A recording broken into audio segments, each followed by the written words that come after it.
El plan de romper un florero y armar un tierrero para luego dar el grito de la independencia había sido todo un éxito.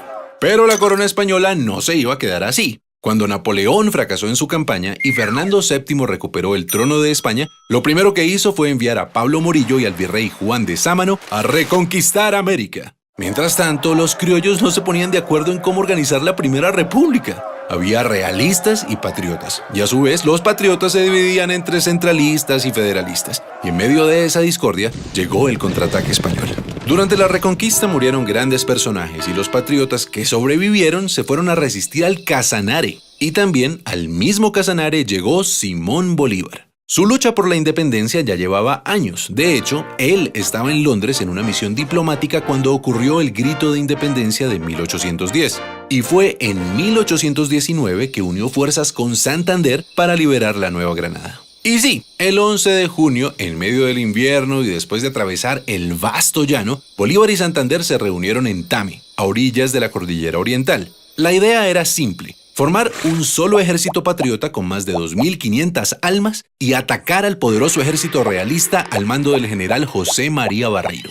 El plan era lo complicado. Había que llegar al centro del país sin ser vistos. Y para ello, la única opción era una odisea: escalar la Cordillera Oriental hasta el páramo de Pisba a 3.500 metros de altura. Eso sí, antes de emprender el ascenso había que tomarse un puesto de vigilancia en las Termópilas de Paya, la primera victoria. Por supuesto, ni el ejército ni los caballos estaban acostumbrados a escalar montañas y muchos murieron en los peñascos. Pero el heroico plan funcionó y el 5 de julio la vanguardia patriota alcanzó el poblado de Socha. Por suerte no había realistas por ahí. En cambio, la gente de Tunja vino a recibirlos con comida, mantas, ropas y cuanto pudieron ofrecerles. Y después de un merecido descanso comenzaron las batallas. El 11 de julio a la salida de Gámeza ocurrió el primer choque. Ambos ejércitos terminaron por replegarse, pero Barreiro notó la furia de los que antes llamaba andrajosos y empezó a defenderse de Bolívar, quien ganó la iniciativa a punta de astucia y conocimiento estratégico. Los patriotas avanzaron en Tasco, Beteitiva y Serinza. Cuando Barreiro vio que llegaban patriotas por el valle de Duitama, se sintió rodeado y el 17 de julio abandonó su cuartel en Tópaga para ir a pertrecharse en Paipa y tratar de prender alarmas en Santa Fe. La iniciativa estaba del lado de los patriotas, y en la madrugada del 25 de julio, un día después del cumpleaños de Bolívar, el ejército patriota decidió lanzar el siguiente ataque. Sin embargo, cruzar el río Sogamoso en invierno no era fácil, y eso le dio tiempo a Barreiro de ubicar sus tropas en los terrenos más altos, los cerros del Picacho y el Cangrejo, desde donde se domina todo el pantano de Vargas. Los patriotas quedaron en desventaja entre el río y el ejército realista que los esperaba. Era una guerra a muerte. El combate del pantano empezó a las 10 de la mañana y fue el más sangriento. La infantería patriota con Santander al mando trató de tomarse el cerro del Picacho 4 veces, pero siempre debía retroceder hasta la quebrada de Varguitas.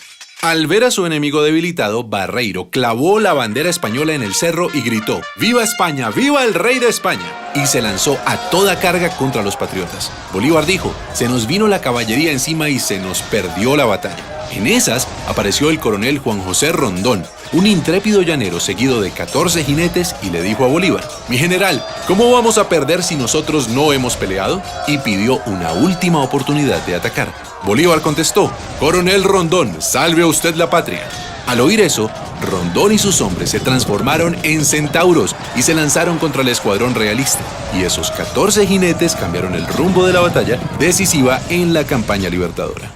Barreiro comprendió que estaba en desventaja y comenzó a retroceder por Sogamoso hacia Santa Fe. Pero Bolívar sabía que los realistas querían unir fuerzas con el virrey Sámano, así que en medio de la noche, sin prender ni una lumbre, partió hacia Tunja con la intención de cortarles el paso.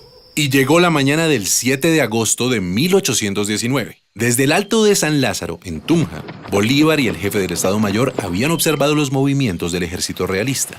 Bolívar se adelantó hasta el puente de Boyacá. Gracias a eso logró ubicarse mejor y esta vez dividió en dos a los realistas, que habían dejado una brecha entre el grueso del ejército y la vanguardia. A las 2 de la tarde, el desprevenido jefe de la vanguardia realista pensó que era un buen momento para almorzar, cuando por su espalda vio llegar a los primeros jinetes patriotas. Al principio creyó que era solo un puñado y quiso perseguirlos, pero pronto quedó asombrado. Entre la niebla vio aparecer la tropa patriota en formación de combate. Durante la batalla, Bolívar se ubicó en lo alto, en la Casa de Teja, para controlar los movimientos desde ahí. A las 3 de la tarde la pelea era intensa, pero los patriotas estaban comunicados entre sí, mientras que los realistas seguían divididos. El general Santander hizo retroceder a la vanguardia realista hasta el otro lado del puente de Boyacá, donde los patriotas los esperaban. Y aunque el grueso del ejército de Barreiro atacó, otra vez Rondón y sus lanceros embistieron sin miedo, de frente y por el centro. La victoria fue rápida y contundente. Barreiro fue arrestado y el ejército realista se dio por vencido. Así, a las 4 de la tarde del 7 de agosto de 1819 terminó la batalla, y con ella una travesía que abrió las puertas a la independencia de todo un continente. Celebremos la batalla de Boyacá recordando a todos aquellos hombres y mujeres que lucharon por nuestra libertad.